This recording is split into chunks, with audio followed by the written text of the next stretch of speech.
Welcome to Millennial. I'm Meg. I'm Cait. I'm a mother of 3 boys trying to raise kind men in this crazy world. And I love to disassociate with sourdough and lifting heavy and running fast. I don't know if that's the most millennial thing you've ever said or just the most like post-COVID thing you've ever said, but we'll come back to it. Okay. I'm Cait, and I like to write and sometimes talk about foreign policy, but also just have existential dread. And I'm also trying to raise 3 boys to be good men and good humans in the world today. Cait and I have been friends for the last 20 years. We met in high school, but we have not been in the same place physically in those 20 years. Which is so wild. I know, because we've stayed so close. The last time we were in physical proximity to one another, we had no wrinkles. Well, you still have no wrinkles. It's Botox. Okay, well, we are so ready to air our friendship, our thoughts, what has sustained us all these years, maybe a little bit of our dirty laundry, and we'll talk about what it's like to be a millennial today. Yeah. Yeah. Where do you want to start? Should we go back and actually talk about, can I tell everyone how we met? Because it's my favorite story about us. It's on brand, I feel like, on brand. For me. And for me, we were sitting next to each other in the auditorium waiting for something related to choir because we were so cool like that. Mrs. And you were Cheater? Yeah. Maybe it was Mr. Bailey, actually. Ugh. I loved him. You were 1 year older than me and like infinitely cooler. So you're sitting next to me and I'm like, oh, she's so cool. And you turned to me and you said, hey, you want to protest the Iraq war after this? Yeah. And I said, that's a friend for life. Yeah. She's my hero. I'm like, absolutely, yes. Tell me everything you know. And I probably didn't know much. I just knew I wanted to be out in that parking lot yelling loudly. Yeah. Well, that's how it started. And I feel like it's continued that way because we've talked about everything from like diapers to democracy. Yeah. And even like before that, like dating and college and moving. Yeah. And we really connected when I had my oldest child because my husband and I started having kids earlier than most of our friends. And you were the only person that I knew our age who like had a kid and could show me the ropes. And you were like, let me tell you, order these books and ignore the rest. Yeah. Well, we were trendy before it was trendy because my oldest was born before we were married. And it was like, scandal. What? But apparently it was just a millennial thing because all the millennials did it. Well, not all. But yeah, I think that was what I wanted to be for you, was that person, because when we had my oldest, that was like I found myself drowning for like any type of connection to another parent close in age going through it. So like someone in the trenches. Yes. And still in the trenches. Just we thought we would see each other through the trenches and we just hop from trench to trench. They evolve as the children age. Yeah. And you know, I think we've said to each other over the years, like, wow, we're drowning in like all the toddler tantrums and everything right now. But at least it's simple and they're like things we can fix or we can feed them and the problem goes away. And like the problems get bigger as they get older. And so I feel like our conversations, we always talked about deep things about parenting and about the world. And now they're just converging and we're like, oh my God, how do we parent for this world? Yeah. And how do you parent for these evolving humans who now understand the world and you can't control the outside noise anymore, right? Yeah. As they get bigger, they are now coming in with their own beliefs or what they've heard, what they're trying to navigate through. And it's really scary. Oh, yeah. I like control. Yeah. So I'm very uncomfortable. Say I'm not a type A. I'm like a ish. I'm okay not being in control, but I know that that's something you're working on. It is because I feel like I have a high degree of self-trust. but, Great. but I feel like there are going to be so many things like this. I'm going to be humbled by this next chapter Yeah. as my kids like go into the adolescent years, my older two go into those adolescent years and become people who like have to make mistakes on their own and have to figure some things out. And I might not be able to protect them from everything. And I Hmm. hate that, but it's real. I we have a very millennial thing. We go to therapy. Hmm. I feel like our generation is maybe the first to like you don't seek it out when something's wrong. You get into it before the shit hits the fan. So, Yeah. we're all in therapy and I go and I was talking about something with our glorious therapist and about how I couldn't fix it. It was something to do with my kids, something to do like with a peer problem. And he was like, sometime at some point, Mama Bear has to teach the, Mm, the cub how to hunt. And I was like, no, no. And he's like, you can't fix everything. And that's like, it's good that you're yeah. trying to, but it's also maybe a little harmful. And that's definitely been a Yeah. really hard transition, I think. Yeah. The Um, therapy thing is real too. Like I feel like my kids and their friends are so much more willing to self-advocate. mhm. And they have such a better language around mental health than we did. Yeah, And I'm so happy for them for me too. that. But I also feel like like people talk a lot about being the sandwich generation and caring for your elders and caring for kids at the same time. And I'm sure we're going to talk about that in depth one day. But But yeah, I feel like we're also in the middle of like healing ourselves and fixing the things that were not addressed for us earlier on because people just didn't know it, and weren't talking about it. right. It And then wasn't, also healing like our kids and helping them like develop coping strategies or gain the diagnoses that they need to be like supported or whatever. or the diagnoses that we didn't get, but are now self The prescribing, diagnoses so we're giving self-diagnosed. ourselves. Yeah. Correct. Yeah. Yeah. Yeah. Yeah. Like as we're helping our kids, we're realizing all these diagnoses apply to us as well. Yeah. So we can get a 2 for 1. Yeah. It's great. Yeah. It's great. We're learning. Yeah. Um, What What do you want to talk about today? Besides the fact that well, everything's big and scary. yeah, everything, no matter like where you are, no matter what phase or walk of life you're in, it's big and scary. I thought this would just be our first Yeah.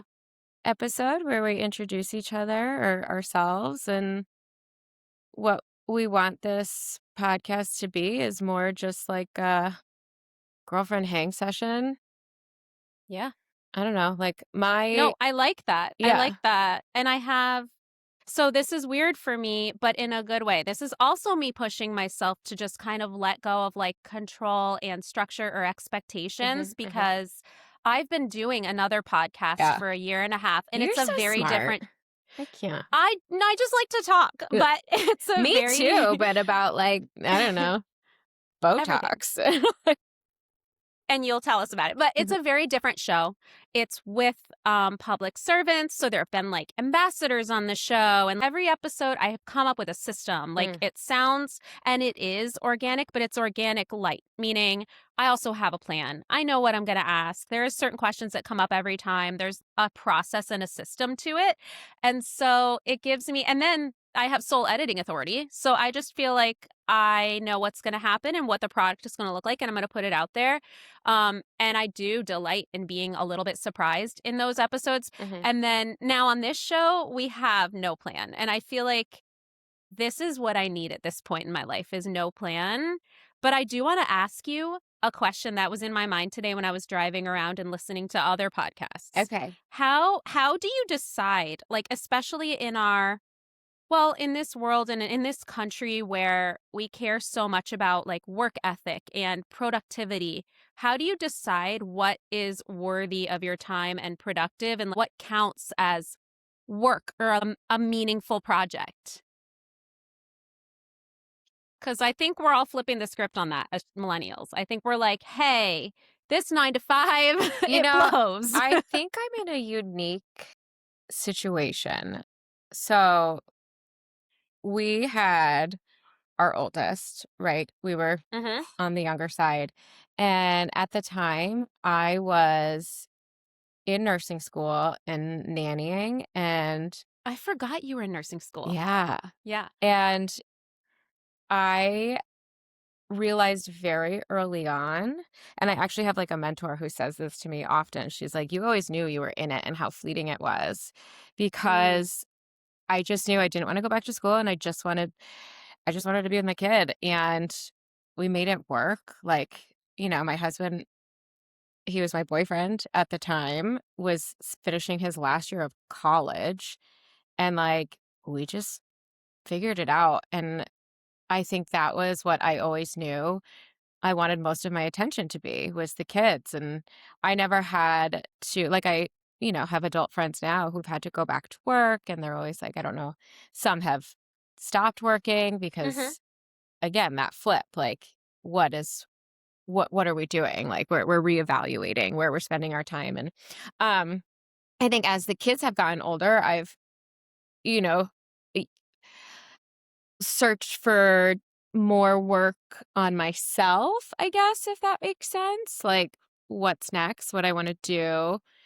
But I I don't know if it's, like, the flower child in me, like, if it doesn't spark joy, and, like, if it's, like, draining me at all, I'm just kinda like, "Meh, I don't know." Okay. This is why I'm meant to talk with you And nonstop. it's not the right way to be. Like, also, like, I don't have tough skin, so, like, I really struggle in that avenue. And I maybe I'm like that because I've always had self-doubt and Mm, imposter syndrome and never felt like smart enough, which is like a deep-rooted mm. something I need to unpack.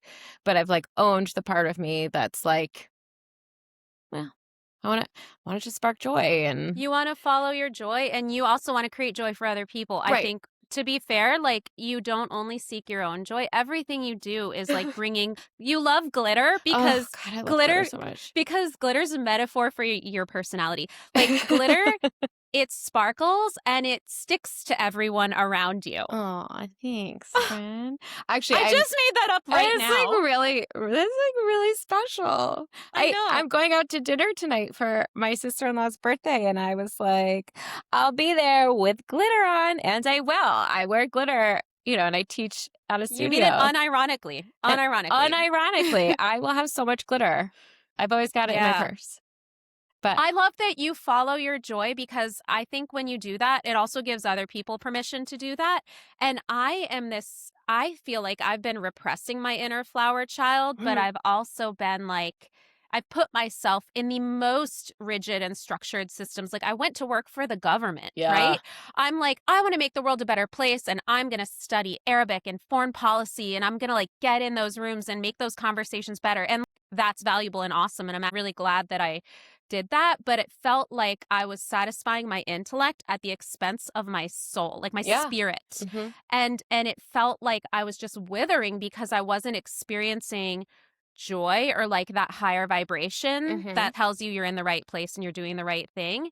And so then since walking away from that, I think doing the other podcast was my way of like exploring what that means and honestly trying to understand myself better and honor that even though that's not for me, maybe talking to people about it is for me. Like maybe being curious about it is for me, but I also have guilt the same way that you have this imposter syndrome that like from my perspective seems crazy, but I get that that's something you struggle with. Mhm. I feel guilty for following my own joy. I really do. I feel like, isn't that like, is that selfish of me somehow? Or like, what a privilege. And I mean it almost in a bad way, which isn't nice. Right. But I'm saying, why do I get to follow my joy? And shouldn't there be some suffering in like making the world better, which is just asinine when I Right. say it out loud, but it's Mhm. that's in my head. And do you think that's a product of the time we were raised in? Yeah. And like the socioeconomic bracket we were raised in. I can't speak for you or your family, but our parents, I know your parents were working, my parents were working. Our family really didn't have a lot, and it took a great effort for my parents to be able to provide us like the awesome start that they did. And I have always felt like that's why work is such a virtue. Work ethic is a virtue. And so when I'm not doing something that garners a paycheck that supports my family, I feel like I'm not working, and I put everything I do in air quotes. Yeah. Weird. Yeah. Yeah. I mean, I'm very fortunate in the person I married because, I've always kind of been a stay-at-home mom. Mhm. I'm teaching fitness right now, but that's like fun. Like I put a microphone on and I dance up and down basically and sometimes throw glitter. Um and there are times where I'm like, man, I'm contributing nothing. Like Mhm. literally there's zero monetary funds coming in and he's always been the person that's like you're with the kids every fucking day. Like, sorry, I don't know if we're swearing on this. We're cursing, we're doing Okay, it. I have a terrible Thank potty God. mouth. Me too. Yeah, yeah. And he's like every day, you're the one Mhm. schlepping them everywhere, making the schedules, making sure that like all the forms are handed in. When they were babies, you like are trapped to the house. You don't Mhm. leave. So, um, but yeah, I get that because there were times I think early on, everything's a fever dream, so I don't totally remember it as much now as I'm almost 40. But like when I was in it, that like self-worth and thinking like I need to be like doing a job, I don't know. Like Yeah. Like, what is a contribution to my family? And right. luckily, I have a partner that is very much like yours. Yeah. And he's like, that's crazy. We are a team. And I'm bringing this, and you're bringing a million other things. And this is how we function and we work. And like, he was actually the person that was like, I know you, and I know that you're going to have questions forever if you don't follow this path and like go on this adventure. And he Good. pushed me. I was like, I can't, we had to move. Yeah. I was like, I can't do it. And he said, I think you have to. And he Yeah. did all the mortgage paperwork, which is true love. Yeah, I don't even know how to do that. Me neither. My brain doesn't work And that way. and then when we decided it was time for that chapter to close, like he was in my corner there cheering for me again, and I feel like I try not to take that for granted. And I think maybe it's just that we're in this like our whole culture is still so much about everything's a commodity and how can you earn more, and it's a time where there's such economic uncertainty for so many people that I think there's some guilt attached too. Yeah. But I feel that, and I would say to any parent that raising the next generation and making them decent human beings is the greatest contribution that you can make. And if you're going around, you know, bringing joy to others or being a source of positivity in the world, like that's more than a lot of people can say, Yeah. right? Yeah, for I sure. just this is like I wanted to just go dive right into the deep end and tell you like Yeah. the thing I struggle with the most because I love that. I have to get over it and I'm done. I'm not going to go into my 40s with this baggage. No, I'm leaving it. I love Leaving it that. in my 30s. I support that. Yeah. Yeah. Yeah. I love that. Also, I will side note, we won't talk about how perfect our lives are every podcast. And that's another thing I think that us millennials are embracing more is like talking about the ugly shit. Yeah. Like I I don't want to just see your pretty pictures on social media and the highlights. Like I want to see that too, but like I also like there are times where I don't feel like this is an equal partnership or I don't Right. feel like I was meant to be like there are certainly times where I'm like, "Oh, I'm in a lot of I'm Like in I'm out of my depth. I can't do this. Like I'm Yeah. out. I'm buying a one-way ticket Yeah. somewhere. Bye." Um or like when I had first had our second child, I remember texting my mentor and I don't even know what the fight was. Between, I was sleep deprived with a newborn and a toddler and a husband that, worked because he had to, because I stayed home. And I remember being like, I don't know if we're gonna make it. And she was like, everyone feels that way. Mhm. And you're gonna feel it all the time, Yeah. like through every phase of life. But like you'll come back to working towards what you want or feeling better or you'll get over it. And I did, obviously. I have no idea what it was about. I was probably just tired.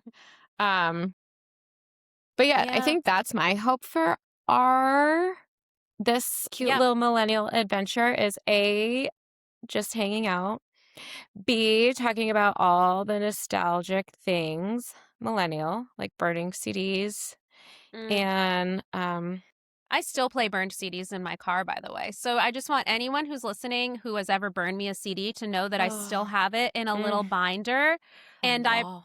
I pop them in. They're scratched beyond repair, but my Yeah, kids know every one. that's so good.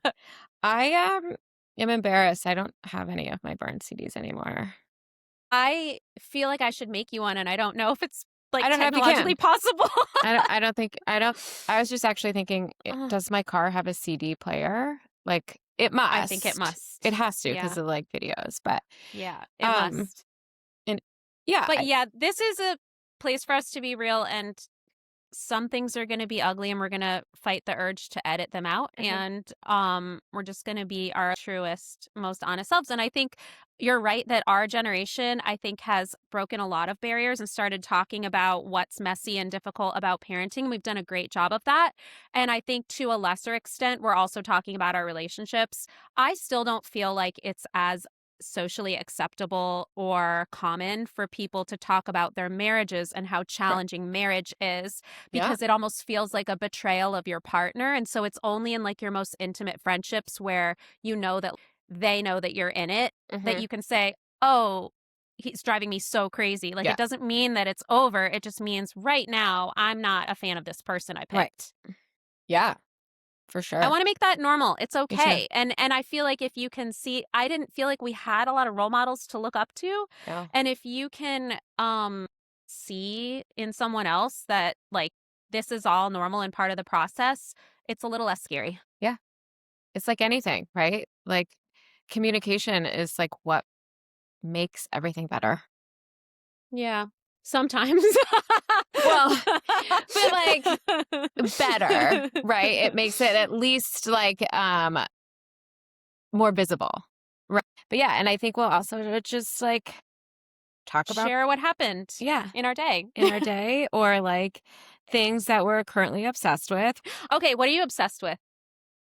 Um, well, I think most people who know me know I'm obsessed with bread, Sourdough. sourdough in particular. I didn't get into it in during COVID because I was barely keeping my head above water, keeping 3 small children alive because my boys are bigger now, but we were in it, Mhm. like, um, so I was like, "I can't.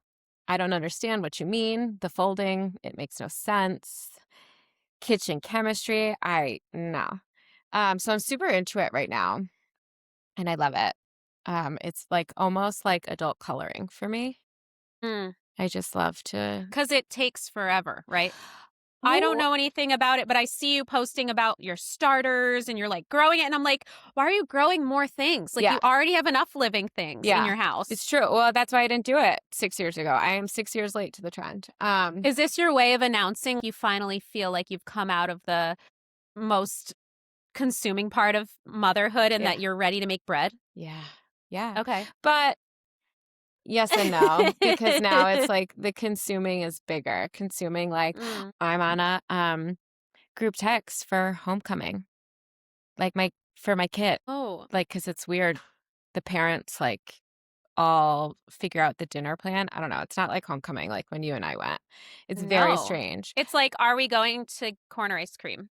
Right. Oh, corner Yeah. ice cream. I Yeah. remember that place. No, this is Yeah. like a full dinner, pictures, X amount of time at the dance, after party. It's wild. So Okay, I'm in it. that's a little much. Uh-huh. Uh-huh. That's But a little much. it's like it's the thing. I don't Mhm. know. So I'm consumed in that. So it's less like I'm worried about little ones eating stuff they shouldn't and sticking stuff in outlets. It's more like I've got big teenager worries. So the bread folding is therapeutic. And Mm. I'm also obsessed with running. Yeah, I tried. I mean, I tried when I saw you get when you had told me about how running was so good for your mental health Yeah. so many years ago, I was Yeah. like, "Oh, well, I need that." And I Right. tried and I just felt angsty and tired. Yeah. Well, like it didn't I go. don't think I went far enough. No, you gotta go far enough for like your brain to shut off. I mean, Oh, mental health, it will get you. I also take an SSRI. okay. So like, I'm doing it all. I But the running just too. the running too, and I didn't find that, which this might be a good segue into one of our next Yeah. episodes. I didn't find the joy of running until I was an adult, until I hit motherhood, and I was like, oh my God, this is the darkest time of my life. And nobody seems to talk about that. And I'm never alone. I'm going to go for a run. And Mm. that's like how I got into it. And now I love it. Like my husband makes fun of me because I like smile when I'm running, or like when I force him to run with me, I'm always like, ba, ba, ba, ba, I'm so happy. And we ran a marathon together. And I was like, wasn't that so great? And he was like, I enjoyed zero point 0.0 miles of that. And I was like, oh, I thought it was like so lovely. But he played a Division I sport in college. And he thinks it's like, why? I mean, running was a punishment. So he was like, Yeah. I don't want to do it. Yeah. And for you, it was like, this is my only time with myself Yeah. for a while. Yeah. So Yeah. I think it's going to have to be something else for me. yeah. I don't think it's running. It could be Liberty. I'm obsessed with It that could. too. I don't know what that is either, but it looks cute. Yeah, it is really cute. And it's hard. Yeah. It must be because you're amazingly fit.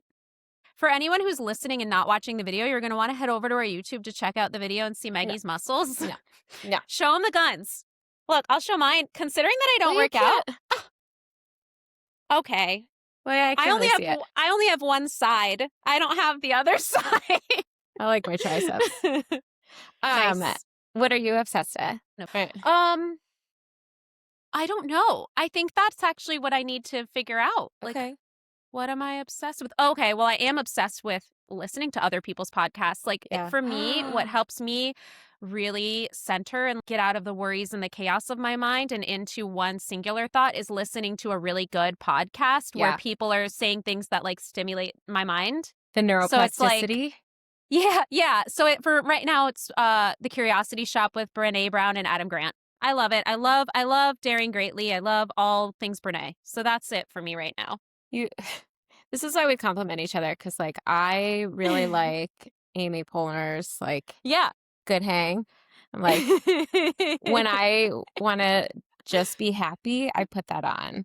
Or when I want to Yeah. fuel my fire for youth sports, I listen to Greg Olson. Like, Yeah. yeah, but I'm not All our future guests, all basically. our We future just guests. listed Those are all my our future guests. 2 of my top ones. I've got 4. Okay. 4 top guests. So Amy, Mm-hmm. Greg Olson, Mm-hmm. Allie on the Run, Okay. because I feel like when I first found running was when her podcast had just kind of started, and I feel like her and I are friends, and she has no idea who I am, but like I'm sometimes friends with lots of people that don't know me. right. I will slide into her DMs and she'll like it, and I'm like, "Oh, hey girl." And then 4th is Taylor. Okay. What about Dr. Becky, who you introduced me to? I did. Yeah, Like, I would listen to her. Back before everyone. So I was super into her. Dr. Becky's not listening to this, obviously. She But if might. she is, I want her to know, Dr. Becky, that I do listen to your show, but only when I'm like really ready to think and like in need of a major lifeline on a particular issue, because it's not the one I'll go to relax. No. It's like, I hey, think you have that's this why, huge job. yeah, I think that's why I have veered off of that course, and I'm Yeah. more on just like sparking joy, right? Mhm. It's all coming back to just my You're sparking personality joy. is just gravitating towards joy, because I don't know, the world is filled with too much Yeah. non-joy, for And lack if of we're better. going to make it any better, if we're going to be glitter, Mhm. then Oh, we can't let our own joy die, right. because then we're not glitter. Then we're like, I don't know, what is that? Like paper scraps? Yeah. Just flat paper scraps? Yeah. That analogy did not work. No. Dirt. I don't know. sad. I want to spread joy, and therefore I have to protect my own joy. I Yeah. heard this amazing analogy that I've shared with my kids where Yeah. it's like your joy or your spirit is like a flame on a candle and you have to protect it. And some people are going to help you do that. And some people are going to try to blow it out. And like Yeah. those are not the people for you. And you might not even know consciously why it is, but your gut will tell you who's not for you. Yeah. Yeah. It's like the thirds of people, right? Like that Yep. top third, they're like, protecting your flame. They're depositing into your bank account as much as, Hmm. and I can't take credit for this. I think I heard Reese Witherspoon talk about this. She should also be on our show. Yes. I think her and I would, this is my toxic trait. I think all these people and I would get along really well. I'm like, yeah, we'd be best friends. They just don't know They it. don't know it. But yeah, and it's like, it's the same with like protecting your peace. That's what I say to my clients all the time. I'm like, rewire that. We are predisposed for negativity. You got to rewire that shit. You got to talk to yourself on purpose and protect your peace. And I just think that this will be a fun little Yeah. adventure. It's actually kind of a defiant thing today, like in such a sort of like stressful, toxic time to say we're going to protect our peace and we're going to do things that bring us joy and we're going to try to help other people do that too. Yeah, it So is. it's really cool. Yeah. Well, we didn't think of how to segue out of these conversations, but Well, I think we should end every episode, and okay. we don't have to live by this. What would your aim away message be? So for all the babies who are tuning in, none of them know what this is. I was talking to my niece. I have senior nieces. Actually, they just graduated. And I was like, oh, I remember when I would put up my away message and I'd hear that creaking door open and I'd run to the desktop. And she was like, what is Yeah. a creaking door? I was like, oh, gosh, you don't even know. But what would your moody emo away message be today? Oh my gosh. That's I such a good question. Do you know yours? I Can you do. buy me a second while Yeah. you tell me yours? Well, and it's not fair because I was like preparing and I've been listening to millennial bangers. I have to like create playlists for my Yeah. job and this popped up and it was so like, ooh, it's All American Rejects. I loved that Tyson Ritter so much. And I thought my away message would be and then parentheses, won't keep you my dirty little secret. Eh, it's good, right? But then I'd be like, dot, dot, dot, tune in, millennial. Millennial. See, I'm not keeping it a dirty little secret anymore. Oh, Yeah. okay. Well, See? It I doesn't. love that so much. Yeah. It's bet you really have to see it. And with the creaking door, like the Yeah. whole experience. But by the way, I'm really proud that I asked my kids yesterday, like I did a pop quiz and I was like, "Hey, do you know what AOL dial-up sounded like?" And they all were like, and I was like, "Yes, Yeah. I'm raising you right." But anyway, I still feel like I should actually put something on their computers where they have to go through that to get on the internet because I Yeah. think that's how you build patience and grit. But I know my away message was usually tied to whatever song I was listening to. Mhm. And so I've been playing Sweet Nothing by T Swift Yeah. nonstop because I love that one. And Mhm. it just really hit home for me this week when I was thinking about how I've been out there trying to do all the things to seem impressive or to check the boxes. And I just want to come home and be with my people that love me no matter what and just accept and love me even if I do nothing. Yeah. Yeah. You're So it would be Sweet Nothing, heart, like, heart hands. yeah. Yeah. Yeah. Yeah. No, there were no heart hands. You had to That's do true. like the little Oh thing and the yeah. three. Yeah. Oh yeah. Yep. Yeah, that's what it Yeah. would be. That's a good Sweet one. Nothing at the pool, hit the celly. Hit this. I didn't even have a cell phone. I got one I when I think. was 16. Oh, you were ahead. I had my mom's beeper. You had a beeper? It was my mom's for work, but like I would take it when I was driving. This makes me really happy. I had a phone with minutes. Minutes, man. Hmm. That's what all these kids should Let's have. bring back beepers. That's what we're gonna work on. Yeah, call me on the beeper. I still kind of get my away message fix and in my running world because Strava is like a running app. It like clocks your miles and whatever, Mhm. breaks it down. And I will go in after almost every run, and I usually do like a Taylor Swift lyric. So, To characterize how that run went? yes. Yep. Okay. Because most things come back to Tay. Yeah. She has So, a yeah, lyric for everything. she really does. She really does. But Yeah. All okay. right. Well, it's been fun.